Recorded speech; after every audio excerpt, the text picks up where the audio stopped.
Welcome to True Crime South Africa. I'm your host, Nicole Engelbrecht, and you're listening to episode 20, The Fenta Family Massacre. Before we get into today's episode, I'd like to give a quick shout out to our new Patreons. Thank you to Jaden Haramsa, Deirdre Trevor, and Amy March for your support. Patreon support goes towards helping to increase our research capacity and to buy new equipment. True Crime South Africa is a one-woman operation, so trust me, every bit of support helps. If you'd like to contribute towards the show's running costs, you can go to patreon.com and search for True Crime South Africa. Or if you prefer a once-off donation, we also have a paypal.me link. I'll put both links in the show notes. I hadn't heard about today's case until I saw a recent article on News 24, which I posted to our Facebook group. You all reacted with as much horror as I did, and asked for an episode on the case. The case is topical again at the moment, because the offender in question has been granted parole. While parole is a necessary part of our justice system, and I understand that the whole point of incarceration is rehabilitation and possible release back into society, when I started researching this man's crimes and looked at how he served his sentences, it just felt wrong. Another reason that I wanted to cover this case is there's a victim involved who never really had a voice, in life or in death. And although she got what some might call justice, I felt she deserved for her story to be told. Let's get into episode 20. The Fenta Family Massacre. The following episode may contain sensitive material, including descriptions of violence, sexual assault, or graphic descriptions of injuries to victims. If you feel you may be triggered by such material, please consider this before accessing our content. To access trauma counseling or services, please see the helpline information on our show notes. Flippy Fenta was born Philippus Jacobus Fenta in 1972. Flippy would later claim that he had a very difficult childhood due to both of his parents being alcoholics. He and his sister Rika were taken out of their parents' care on several occasions and lived in a children's home for 2 years. When Flippy and his sister were in their parents' care, they moved regularly due to his father's job as a driller for the Department of Water Affairs. Rika would later say that their father had abused their mother and her brother throughout their childhood. She went for counseling to deal with her childhood trauma, but she felt that many of her brother's emotional issues stemmed from their difficult childhood. After matriculating, Flippy served his period of conscription in the army and then held down several odd jobs before eventually deciding to sign up to the Air Force. Flippy would go on to marry his wife Millie, and in 2001, they were living on Hoedspruit Air Force Base when they welcomed their first child into the world.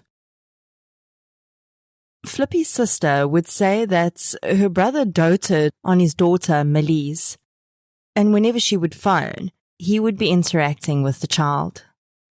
Millie also became employed by the Air Force at this time as a secretary to a colonel. In 2002, the young couple received the news that Flippy was being deployed on a peacekeeping mission to Burundi. With such a young child, this must have been an extremely stressful situation for the couple. But I think that if you're in the military, there's always the understanding that you'll have to go where you're sent. Just before Flippy was sent to Burundi, Millie fell pregnant again and gave birth to their son, Yanku.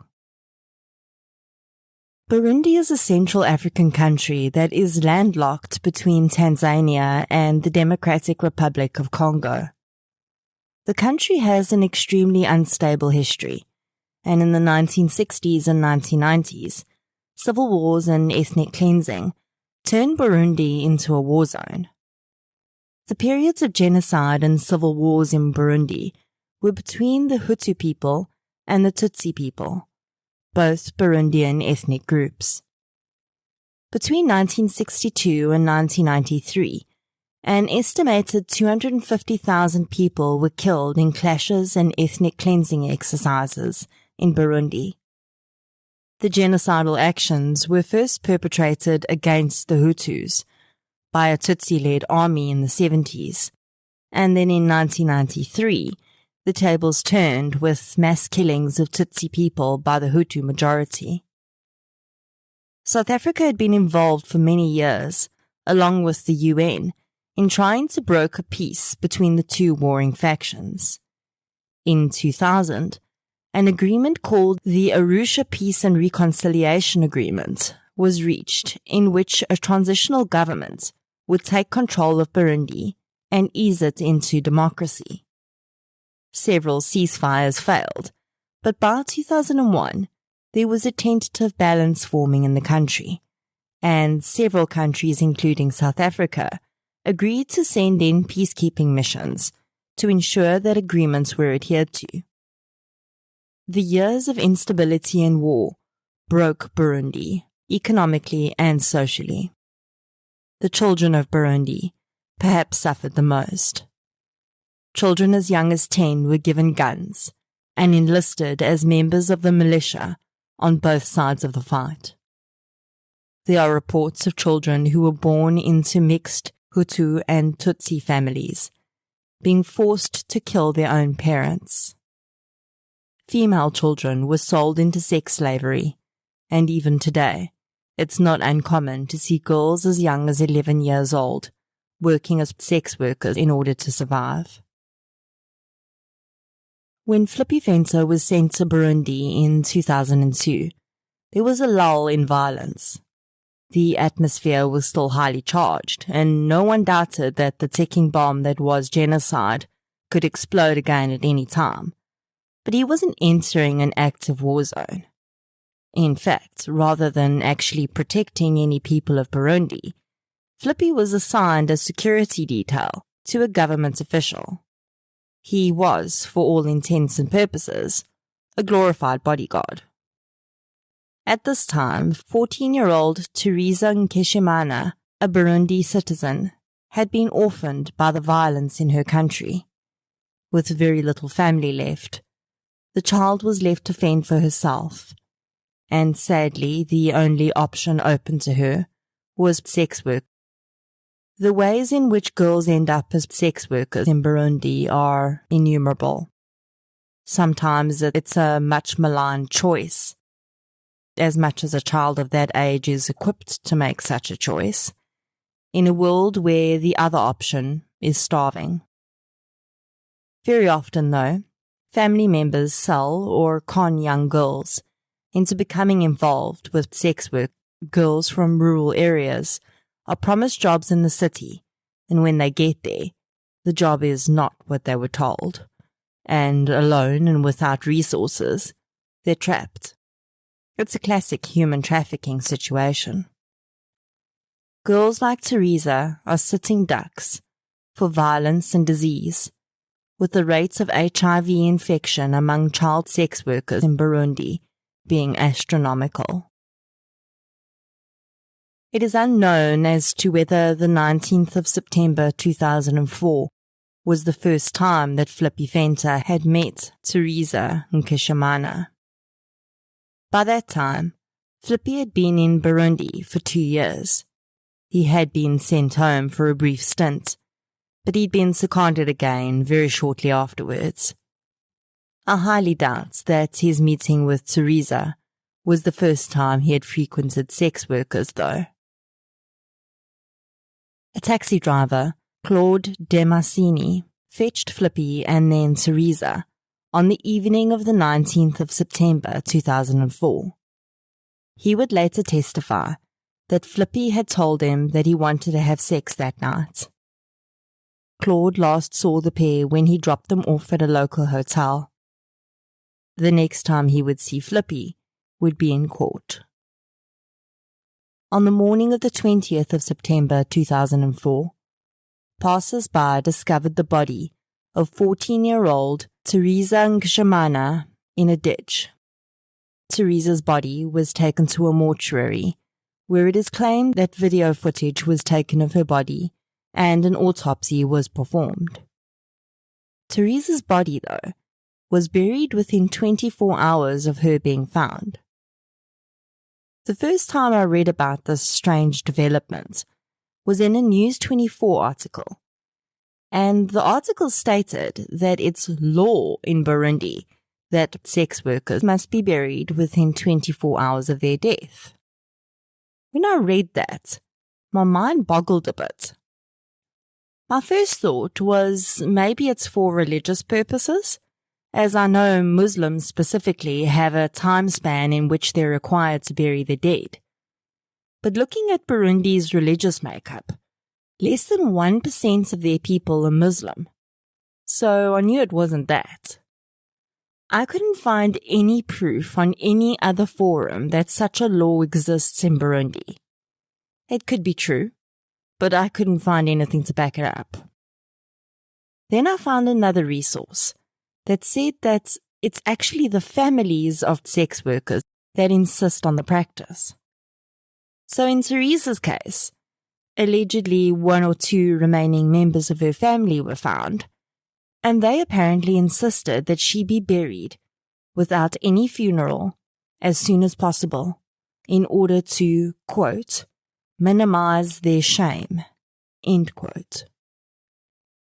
Now, I don't want to be disrespectful of other people's cultures, but a 14-year-old girl who had no other choice but to work as a sex worker, hell, maybe she was even forced into the work by those very same family members, is viciously murdered and dumped in a ditch like a piece of garbage.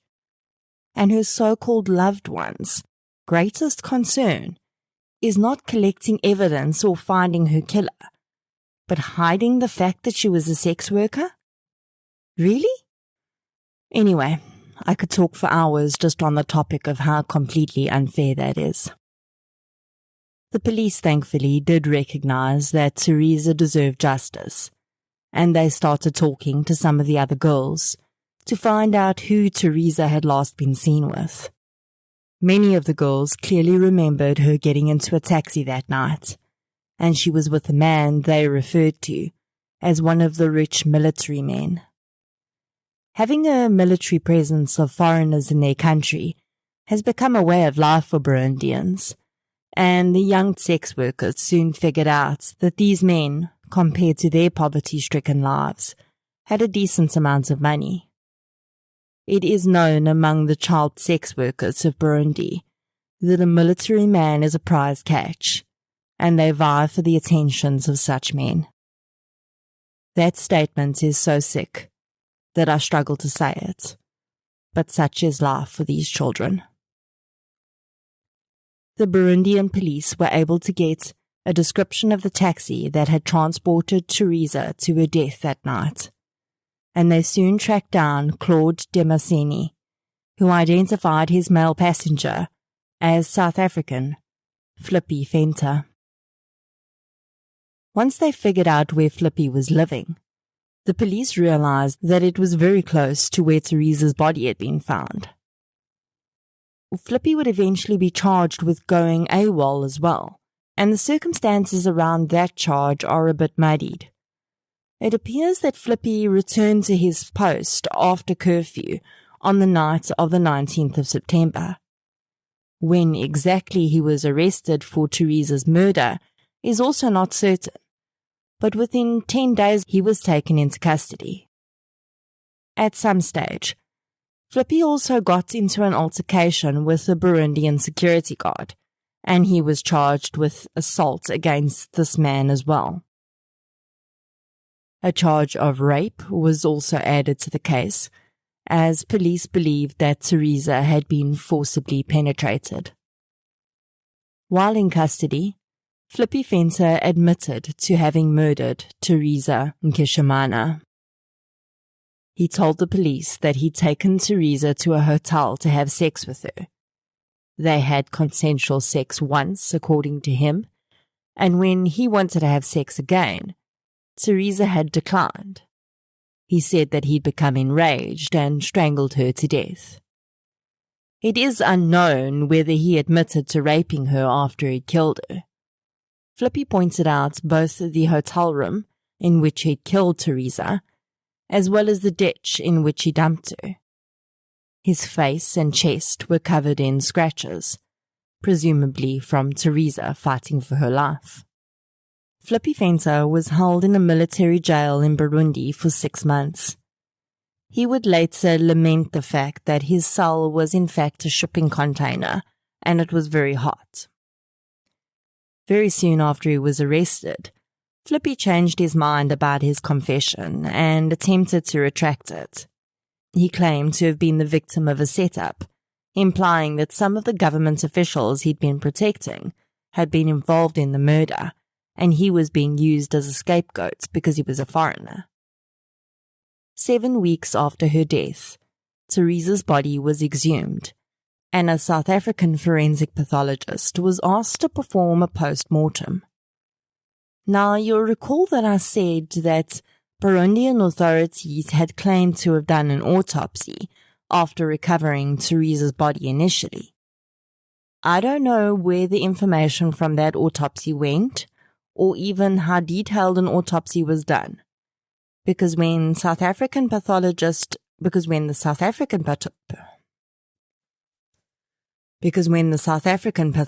received the already severely decomposed remains, he was unable to even identify what the manner of death had been.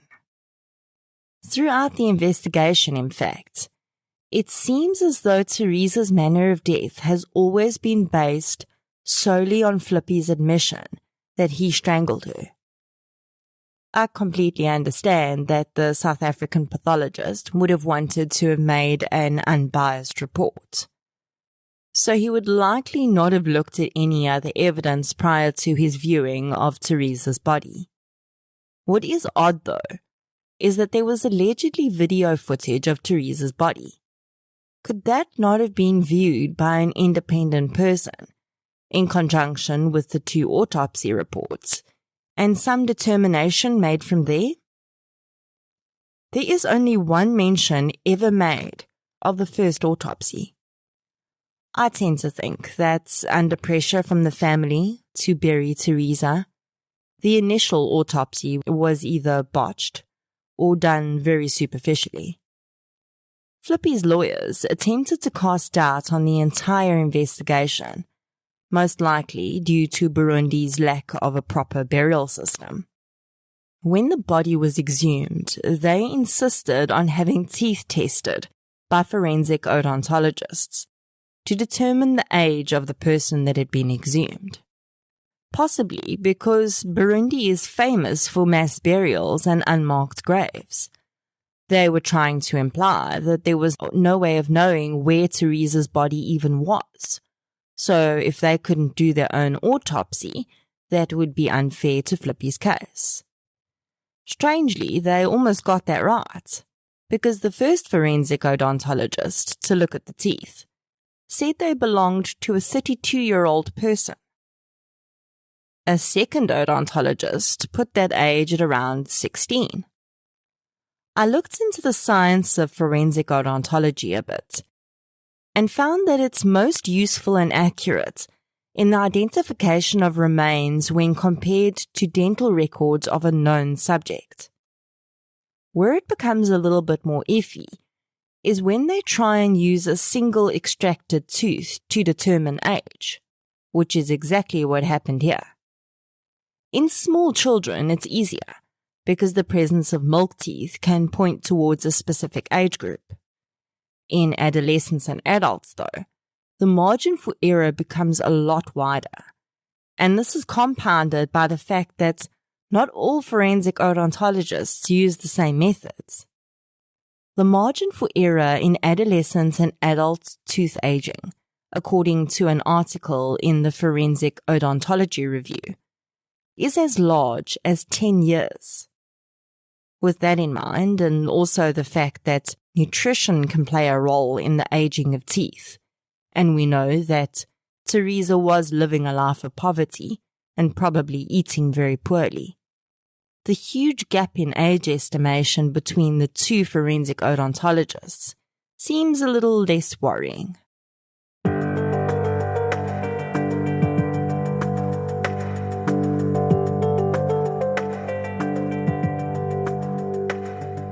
The trial for Theresa's murder was originally going to be held in Burundi, and we know that some of the process was conducted there because Flippy's wife and his sister travelled to Burundi to support him. 6 months after his arrest, though, Flippy was released on bail and allowed to return to South Africa. It was decided that the rest of the trial would take place in South Africa. Let's talk for a minute about Millie Fenta. She was 33 at the time of her husband's arrest. She'd spent 2 years on her own while he was in Burundi and was raising 2 small children. I would assume that people living on the Air Force Base would become like family, so I'm sure that she had a good amount of support. But it still must have been difficult. Now picture her being called into the colonel's office one day to be told that her husband had been arrested in Burundi for the rape and murder of a 14-year-old child. That moment must have been completely terrifying for her. Millie was in the dark about a lot of what happened in Burundi. We don't know what Air Force officials told her, but I'm sure it would have been in their best interest to downplay the incident at first. When she was able to speak to her husband, he claimed innocence. He told her that it was all a setup and that he was being used as a scapegoat. With only that information, it's completely understandable that Millie made the decision to stand by and support her husband. Flippy returned to South Africa and moved back into his home on the Air Force Base with his family. For 18 months, the trial continued in fits and spurts at the Tabachwane Military Court. The trial was overseen by 3 judges who also held rank in the military. The reason that this case was tried in military court is, of course, because Flippy Fenta was on duty in Burundi and enlisted at the time of the offence. The reason that a military court exists at all is because the military is supposed to hold itself to a higher state of discipline than civilian society. Essentially, the military sees an offence by one of its own members as more serious than a civilian having committed the same crime, because members of the military have enlisted to protect their country, and through that commitment, uphold its laws.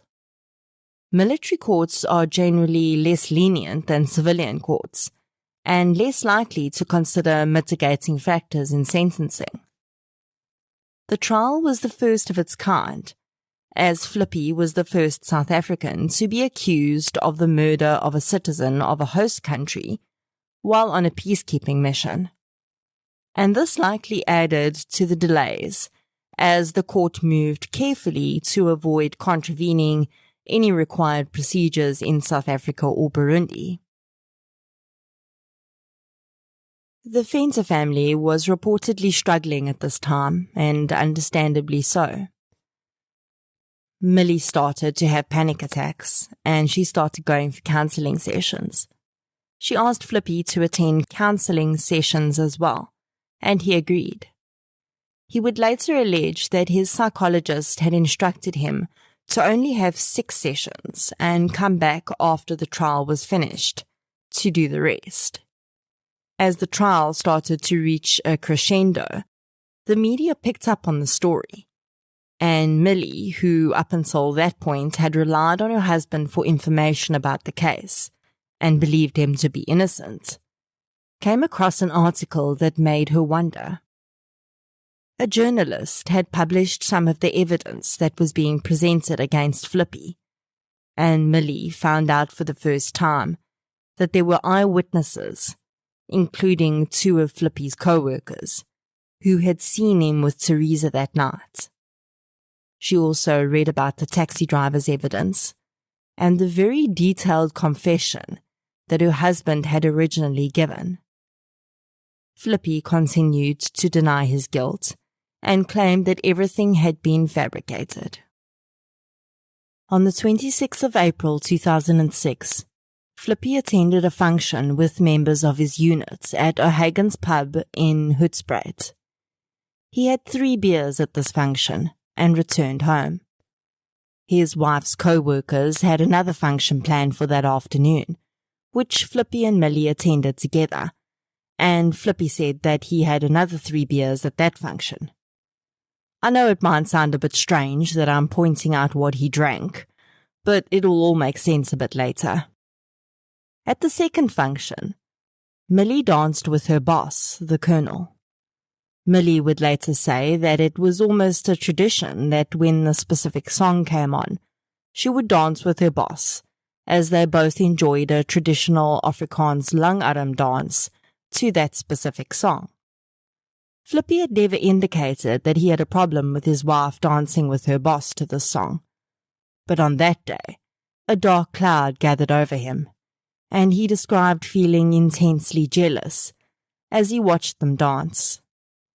He later claimed that the Colonel was known to cheat on his own wife and have affairs with women on the base, and although he trusted Millie, he was worried that the man was trying something with his wife. When the Fentas left the function in the late afternoon, Flippy's co-workers said that he appeared sober to them. When they arrived home, Flippy started an argument with Millie about her dancing with her boss. He claimed that during this argument, Millie brought up the trial and said that if he was convicted, she was going to divorce him and that he would never see his children again. Millie's version of events was that Flippy had brought up the trial and said that he was afraid that she was going to leave him because of it, to which Millie says she replied that she had to admit that the evidence she was hearing about it was frightening, and if the court found him guilty, she would have to consider whether she could remain married to him. She denies that she ever threatened to keep his children away from him.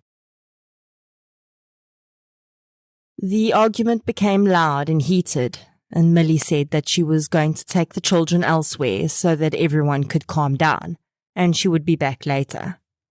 Flippy refused to allow her to leave, and took the car keys away from her. Millie went to the telephone to call her cousin to ask her to come and fetch her. Flippy ripped the telephone line out of the wall. He then proceeded to lock the front door. While he was doing so, Millie grabbed her children, Millie's 5 and Yanku 4, and ran out the back door. Flippy followed her into the street, demanding that she come back inside the house. Likely terrified, Millie refused, saying that if he carried on with his aggressive behavior, she was going to go to the police. On hearing this, Flippy grabbed his son and ran inside the house with him. Little Millie started crying and begging her mother not to leave her brother behind, so Millie had no choice but to go back inside the house. Inside, Flippy had phoned Millie's mother, and with Yanku crying at his feet, he demanded that Millie speak to her mother. He claims that Millie had told her mother that she was finished with him and wanted to leave. Millie ended the call and then typed the word help into her message app, sending it to 3 people, a friend of Flippy's, her cousin, and a female friend. Flippy walked into the house and lit a cigarette, which he smoked in the garden. After having finished his cigarette, Millie said that he walked up to her and calmly thanked her for everything that she and the children had meant to him. He walked into the house, and 4-year-old Yanku followed him. Within seconds, Millie said that she heard a blood-curdling scream from her little boy, and then a gunshot. She and Millie's ran into the kitchen, and Flippy emerged from the corridor carrying his R4 rifle. He pointed the rifle at his wife and pulled the trigger. shooting her in the stomach. On seeing her mother get shot, 5-year-old Melise screamed and ran out the back door and through the garden towards the neighbor's house.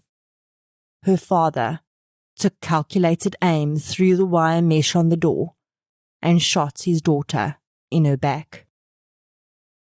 Millie, although severely wounded and losing blood, ran toward the bedroom to find Yanku. She found the child curled up on the bedroom floor in a pool of blood.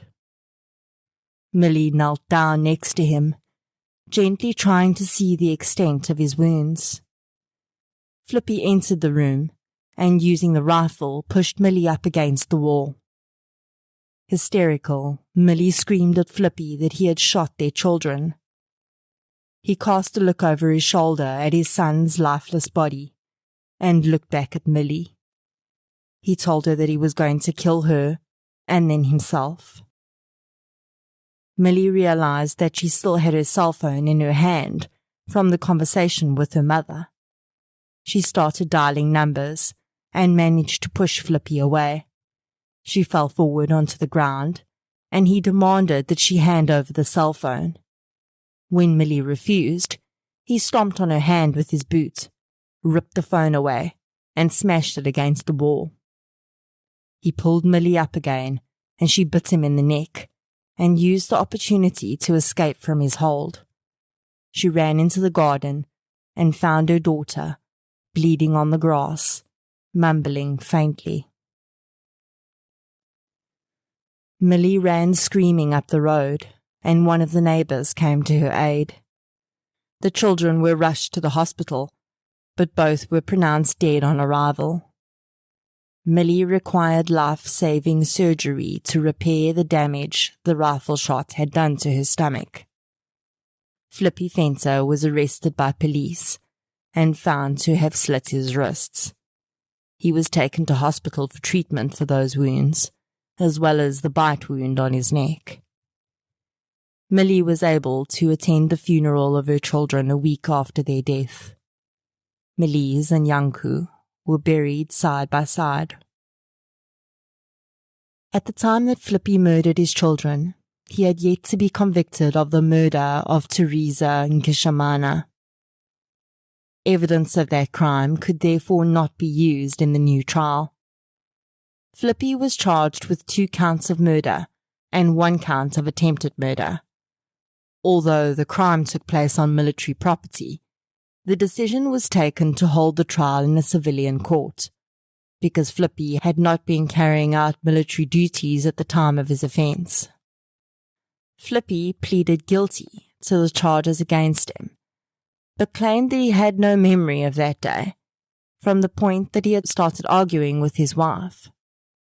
When he presented this evidence, the state challenged his guilty plea, as they believed he was going to attempt a reduced sentence by claiming diminished responsibility.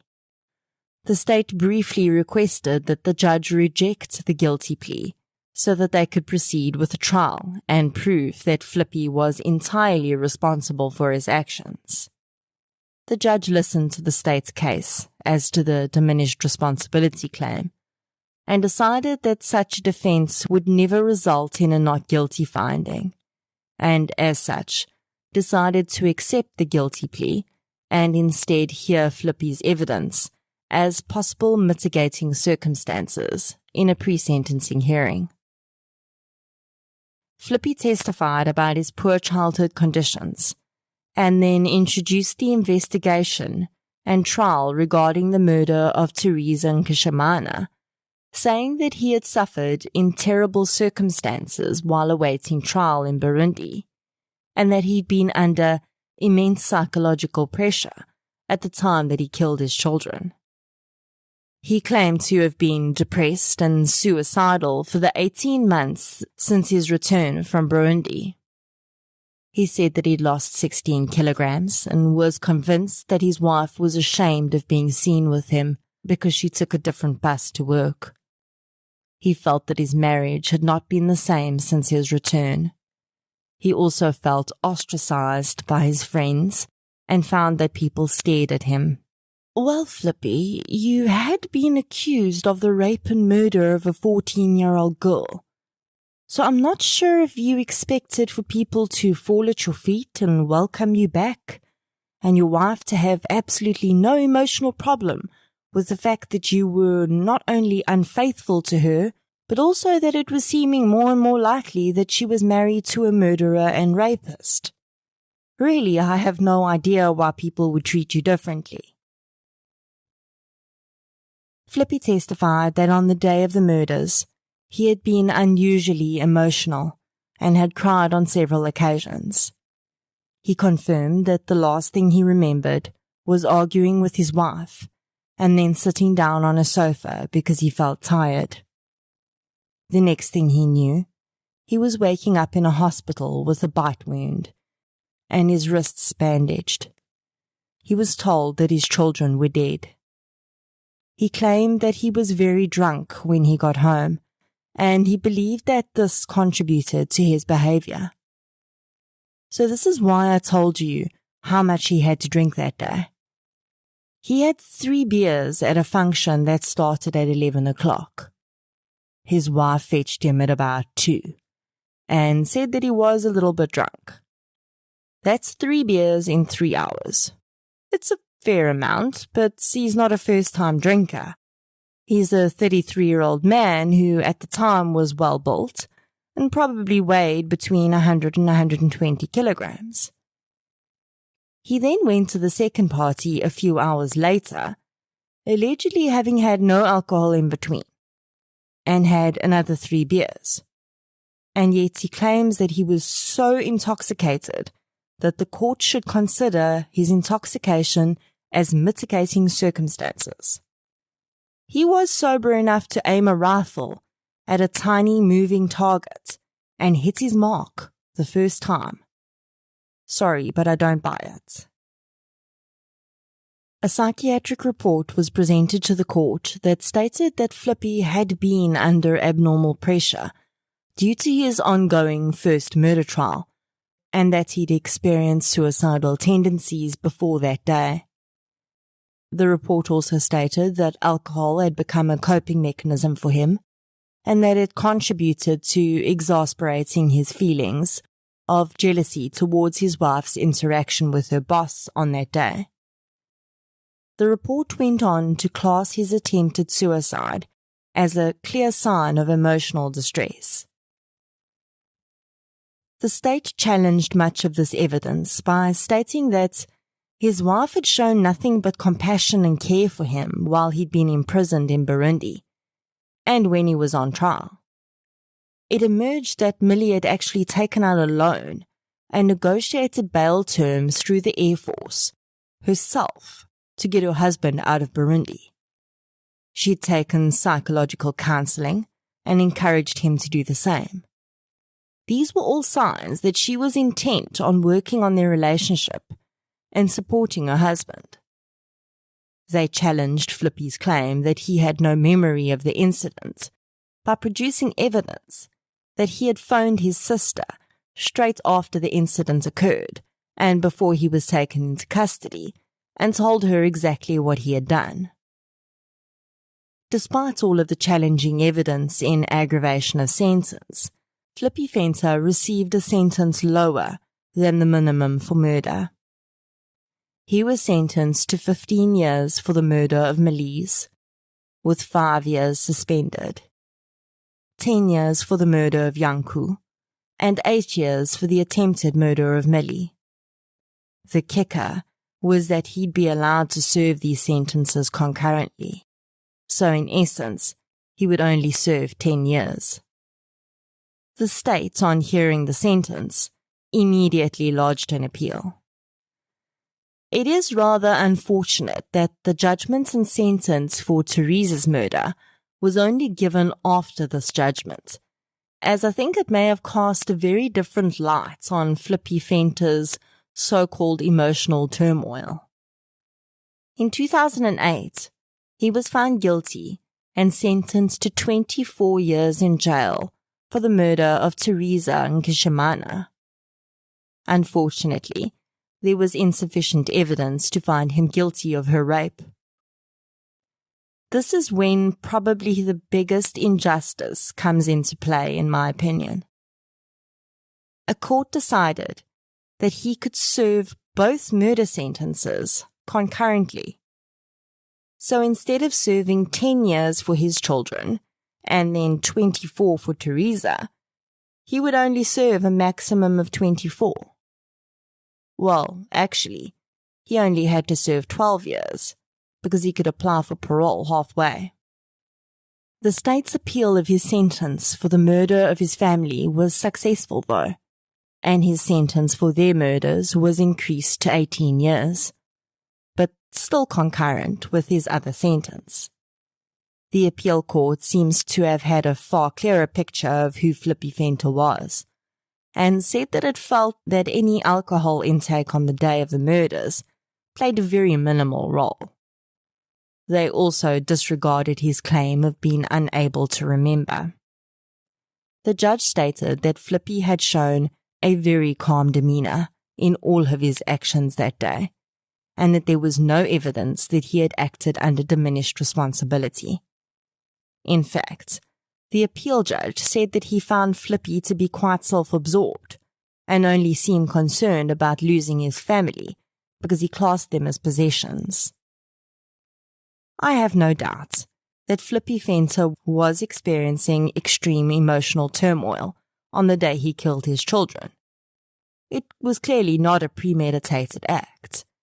But with the knowledge that we now have of his guilt in the murder of Theresa and Gishamana, we have no choice but to view that emotional turmoil differently. If he was an innocent man accused, and his entire life had been ripped apart, I could see that being a mitigation in sentence. It certainly would have never excused what he did, but being innocent and fighting for your entire life would certainly be stressful. He wasn't innocent though. The pressure he was feeling during the course of his first murder trial was because he knew he was guilty, and he knew he was going to be found guilty. That was the source of his stress. So, Flippy Fenta, in full knowledge that he had put his hands around the neck of an impoverished, desperate child and throttled her to death, used that as mitigating evidence in his trial for murdering his own children. In essence, his excuse was, well, I killed these 2 children and I tried to kill my wife, but I was really stressed out because I'd killed another child and I knew I was going to have to pay for it. It blows my mind.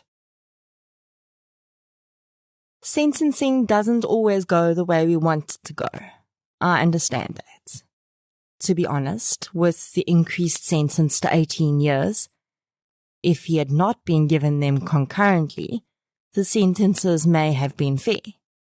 I mentioned at the beginning of this episode that I came across this case because there was an article talking about Flippy Fenta's release on parole.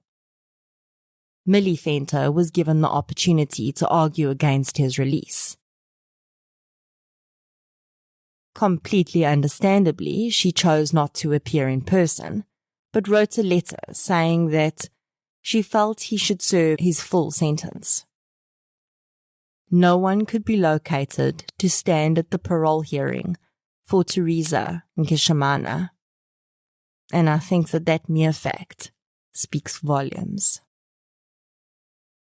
Flippy Fenta will soon be released back into society after serving 12 years of his sentence. While I am all for rehabilitation, I don't really know how you rehabilitate someone who strangled a child who was already in the most desperate of situations. Then less than 2 years later, looked his 4-year-old son in the eye and shot him, and then lined up his rifle like he was hunting an animal and gunned down his fleeing daughter. Millie Fenta doesn't believe he's been rehabilitated either. On hearing that her now ex-husband would be released, she stated that she would immediately be taking out a protection order against him, as she fears for her life. I have no doubts that Flippy Fenta was not in his right mind when he did what he did to his children. But the reason he wasn't in his right mind was because he lost his mind 2 years prior and killed someone else, except he wasn't under any pressure when he killed Theresa. He just wanted sex, and she didn't want to give it to him. The spokesperson for Correctional Services said that in making their decision to release Flippy, they had considered over 20 different factors, including whether he had participated in prison programs, whether he had changed, and if he followed his Correctional Services plan. The Correctional Services considered Fenta fit for parole. Theresa Ngishamana, Melise Fenta, and Yanku Fenta don't get a second chance. Theresa doesn't get the opportunity to pull herself out of her circumstances and rise above them. She doesn't get the opportunity to build a family that won't throw her in the ground to hide their alleged shame. Yanku doesn't get the chance to grow up and become the man he could have been. Melise doesn't get to own her future either. Their father decided that what he wanted was more important. Millie Fenta was robbed of the opportunity to be a mother to her children. She gave her husband more support than he ever deserved, and in return, he gave her back a lifetime of pain. They say that forgiveness is a gift you give yourself, and not the person you're forgiving. I sincerely doubt that Millie will ever be able to forgive, but even if she could, none of us will ever forget.